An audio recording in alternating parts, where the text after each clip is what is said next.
Un régime dictatorial fait appliquer les lois à son peuple sans qu'il ne les respecte lui-même. Le site lafrancesansfoi-ni-loi.com. Bonjour, je suis Rémi Lavadi. Une dictature, qu'est-ce que c'est? C'est un régime politique dans lequel une personne ou un regroupement de personnes exerce les pouvoirs absolus sans que ni les lois ni les institutions ne les limitent. Tout ce que vous allez voir dans cette vidéo sont les conséquences d'avoir croisé M. Daniel Trouvé, juge président du tribunal de grande instance de Bayonne et en concomitance adjoint au maire au sein de la commune de Gujan-Mestras, alors que j'étais sous thérapie contre le virus de l'hépatite C. Et les mots qu'il m'a dit le jour où je l'ai rencontré: je vous souhaite bien du plaisir, M. Lavadi, quand vous allez saisir la justice. Un point important est à rappeler: toutes ces escroqueries, crimes et délits se sont déroulés tous en même temps, alors que j'étais faible, malade, sous thérapie contre le virus de l'hépatite C qui m'a été transfusé dans un hôpital français. Beaucoup de personnes ont voulu profiter de cette aubaine qui se présentait à eux, c'est-à-dire une personne faible sans toutes ses capacités pour se défendre. La personne à qui j'ai vendu les biens immobiliers n'a pas voulu rester sans en profiter. Lorsque la société locataire est rentrée dans les locaux industriels ainsi que les bureaux, le gérant n'a pas respecté le contrat initial prévu de location et il n'a payé que 2 mois de loyer. Et il ne faut pas oublier de préciser, il est resté plus d'1 an dans les locaux. J'ai donc saisi la justice pour loyer impayé. Le 26 avril 2007, le jugement de première instance m'alloura une somme de 55 000 € environ à l'encontre de la société Sable d'Argent. Je vais mettre en place un nantissement de part sociale afin de me garantir le paiement de cette somme. Il faut savoir que la société SARL Sable d'Argent est imbriquée dans une société SCI CLUA à compter de février 2003. Dès lors, je suis obligé de faire 2 nantissements judiciaires contre la société SARL Sable d'Argent ainsi que la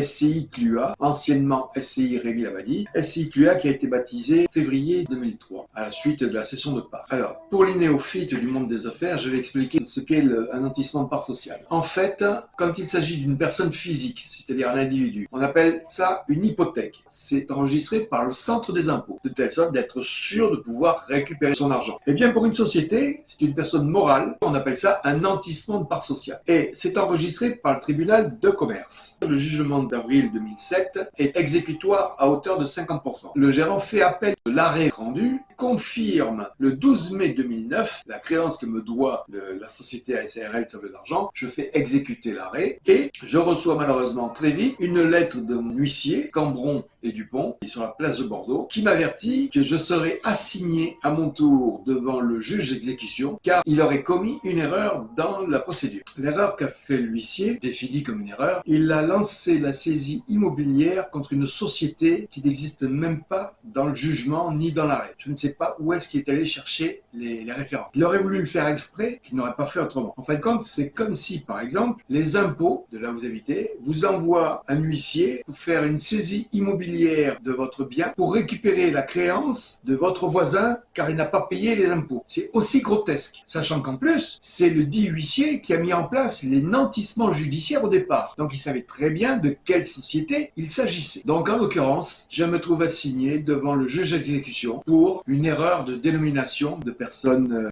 De ce fait, je prends un avocat, monsieur Jean-Philippe Pousset, du cabinet de Bordeaux et Angoulême, qui me défendra, qui me représentera devant le juge d'exécution pour défendre mes intérêts. Le juge rendra son verdict 3 mois et demi après, et à part les dépenses que je devrais assumer dans l'affaire, il dit vous avez qu'à recommencer puisqu'il n'y a pas de préjudice ni de côté ni de l'autre. Donc je recommence et je reconduis l'exécution. Et là, je me rends compte qu'il y a des cessions frauduleuses à l'encontre de mes droits. Monsieur Jacques Clua, gérant de la société SARL et SCI Clua, qui a vendu par cession nantie aux différents membres de sa famille les parts à vil prix. Pourquoi l'a-t-il fait? C'est ni plus ni moins que pour se soustraire à son obligation de payer la dette qu'il doit vis-à-vis de l'arrêt. Mais ce qui est encore plus troublant, c'est que le tribunal de commerce de Bordeaux a enregistré les dites cessions frauduleuses malgré les nantissements mis en place. Ils sont mis en place et ils sont valides. Alors comment le tribunal de commerce a-t-il pu faire cet enregistrement? Il y a quand même quelque chose de troublant, de particulièrement troublant là.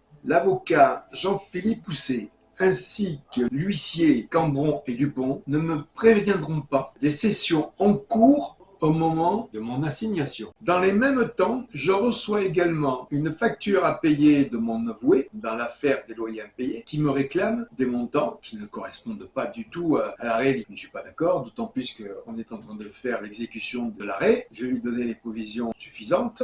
C'était avec mon avocat de base que ça a été fait. Donc je ne comprends pas du tout cette raison de facturation. Et je lui dis les dépenses sont affichées être à la partie adverse. Donc là je ne comprends pas. Vu mon refus, elle commence à m'envoyer des huissiers chez moi pour faire une saisie. Stop, là moi je suis pas d'accord. Je saisis le greffe de la cour d'appel de Bordeaux de telle sorte qu'il puisse légiférer sur le bon sens des honoraires à réclamer. Et contre toute attente, la cour d'appel de Bordeaux va lancer une ordonnance me sommant de régler l'avoué. L'avoué n'a pas perdu de temps. Déjà, j'ai les huissiers qui arrivent faire la saisie immobilière à mon domicile. Tout arrêté, je dis stop, je règle, terminé. Et en suivant, je porte plainte contre toutes les personnes s'étant immiscées dans mes dossiers juridiques pour notamment escroquerie en bande organisée sur personnes faibles, reconnues gravement malades et sous thérapie, à savoir le bâtonnier Jean-Yves de la Valade, le bâtonnier Bernard Condat, les autres qui ont suivi, les procureurs de la République, les procureurs généraux, il ne faut pas oublier procureurs de République et généraux, également des autres départements, puisqu'il y a également la plainte que j'ai déposée contre le notaire d'Armusé, qui m'a abusé et escroqué également. Toutes ces personnes-là ont des comptes à rendre par rapport à la justice. La plainte est déposée et le procureur de la République, évidemment, ne donne pas de suite. Il m'envoie un courrier en bonne et due forme pour valider le déni de justice engendré par son action, à savoir, il n'instruit pas l'affaire. Je ne m'attendais pas à grand chose de plus de sa part. De toute façon, vu tout ce qui s'était passé, en septembre 2013, je reçois le remboursement du chèque racketté par l'avoué Annie Taillard de Bordeaux et Jeanne Wex. J'analyse la situation qui est les cessions de parts ont été enregistrées par le tribunal de commerce de Bordeaux. Résultat, cela devient une affaire polienne, c'est-à-dire que ce sont des personnes qui se retrouvent propriétaires illégalement de biens immobiliers. Il faut donc casser juridiquement ces actes de propriété. En ce sens, donc, je lance une procédure judiciaire et on va me présenter la note à payer pour saisir un expert immobilier. 2500 € à régler. Je réfléchis, je vais aller en instance judiciaire pour casser les enregistrements de cessions frauduleuses enregistrés par la justice elle-même. Et donc c'est la justice qui va devoir casser les actes de propriété. Et en fin de compte, qu'est-ce qui va se passer? Le propriétaire, la veille de l'arrêt rendu, il va recommencer, il va reconduire